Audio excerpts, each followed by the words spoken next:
Hi, welcome to live with food. நம்ம இன்னைக்கு white kurma பார்க்க போகிறோம். இந்த வெள்ளை குருமா எப்படி பண்ணுறதுன்றத பார்க்கலாம். இப்போ ஒரு மிக்ஸி ஜார் எடுத்துக்கலாம். அதில் நான் பச்சை மிளகாய் சேர்த்துருக்கேன். காரம் வேணும்னா இன்னும் கூட நீங்கள் ஆட் பண்ணிக்கோங்க. இதோட கசகசா சேர்த்துட்றேன்.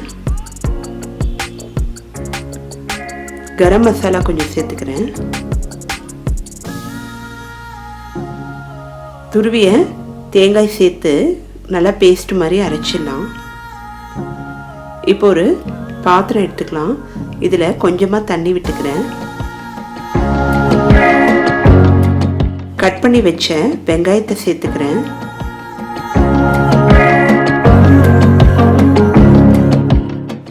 இந்த வெங்காயம் நல்லா வேகணும். நம்ம இந்த தண்ணியெல்லாம் இருத்துட்டு முந்திரியோடு அரைக்கணும். அதுக்காக கேஷ்யூ நட்டை கொஞ்சமாக தண்ணியில் ஊற வச்சுருக்கேன், சுடு தண்ணியில். இப்போது ரெண்டுத்தையும் சேர்த்து நல்லா பேஸ்ட் மாதிரி அரைச்சிக்கலாம். இப்போது ஒரு பாத்திரம் எடுத்துக்கலாம். அதில் நான் கொஞ்சமாக நெய் விட்டுருக்கேன். இந்த குருமா கொஞ்சம் நெய் வாசனையோடு நல்லாயிருக்கும். வெஜிடபிள் ஆயில் கொஞ்சம் விட்டுருக்கேன்.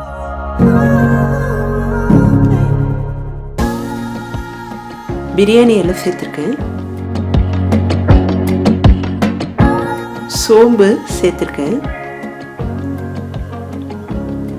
பட்டை சேர்த்துருக்கேன். துருவின இஞ்சி பூண்டை சேர்த்துருக்கேன். எல்லாமே சேர்ந்து நல்லா வதங்கணும். அதனால் இதை வதக்கி விடலாம். கலர் சேஞ்ச் ஆகும். இஞ்சி பூண்டு சிம்மில் வச்சுக்கலாம் அடுப்பை.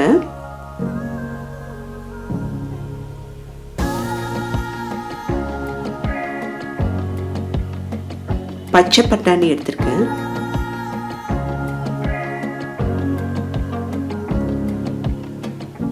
கட் பண்ணி வச்ச உருளைக்கிழங்கு சேர்த்துருக்கேன்.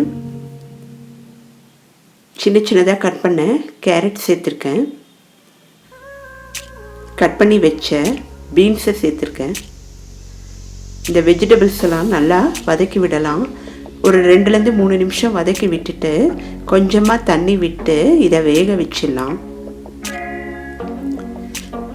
இந்த ஒயிட் குருமா இட்லி, தோசை, பூரி, சப்பாத்தி எல்லாத்துக்குமே ஒரு பெஸ்ட் காம்பினேஷன். சீக்கிரம் செஞ்சிடலாம்.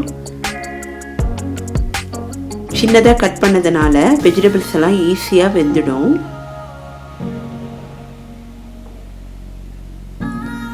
உங்ககிட்ட என்ன காய் இருக்கோ எல்லாத்தையும் சேர்த்துக்கலாம். காலிஃப்ளவர் கூட இதில் ஆட் பண்ணிக்கலாம். இப்போது காயெல்லாம் நல்லா வெந்துடுச்சு. இந்த டைமில் நம்ம அரைச்சி வச்சிருந்த வெங்காயம் முந்திரி பேஸ்ட்டை சேர்த்துக்கலாம். ஒரு 2-3 நிமிஷம் எல்லாமே சேர்த்து வதக்கி விடலாம்.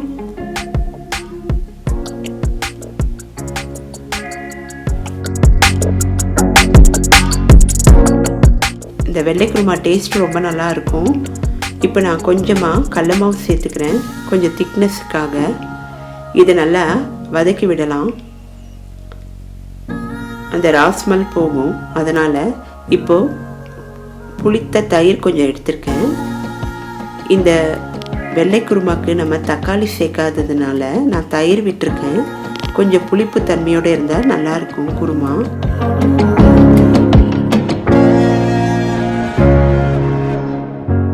இப்போ எல்லாமே சேர்ந்து வதங்கிட்டுருக்கு. இந்த டைமில் நம்ம கொஞ்சமாக உப்பு போட்டுடலாம்.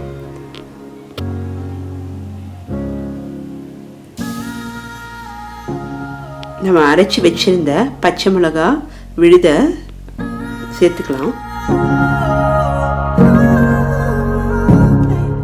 இந்த கிரேவி கொஞ்சம் தின்னாக இருந்தால் தான் தொட்டுக்கிறதுக்கு நல்லாயிருக்கும். அதனால் தேவையான அளவு தண்ணி விட்டுக்கலாம்.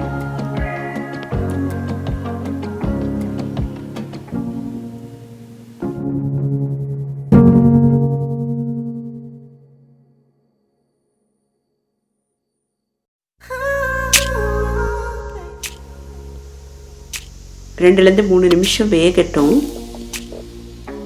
இப்போ எல்லாமே சேர்ந்து ஒரு கொதி வருது. உங்களுக்கு இன்னும் தண்ணி வேணும்னா விட்டுக்குங்க. திக்னஸ் எவ்வளோ வேணுமோ அவ்வளோ பார்த்துக்குங்க. உப்பெல்லாம் கரெக்டாக இருக்கான்னு செக் பண்ணிக்கோங்க. இப்போ சிம்மில் வச்சுட்டு தூள் பண்ணி வச்ச மிளகு பொடியை சேர்த்துக்கலாம். இந்த குருமாக்கு மிளகாய், மிளகு, காரம் வேறு எதுவும் நம்ம இங்கே ஆட் பண்ணல. பார்க்குறதுக்கு வெள்ளை கலரில் இருக்கும்.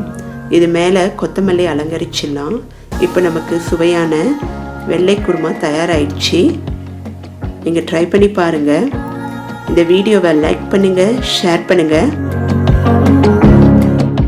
மறக்காமல் லிவ் வித் ஃபுட் சேனலை சப்ஸ்கிரைப் பண்ணுங்கள்.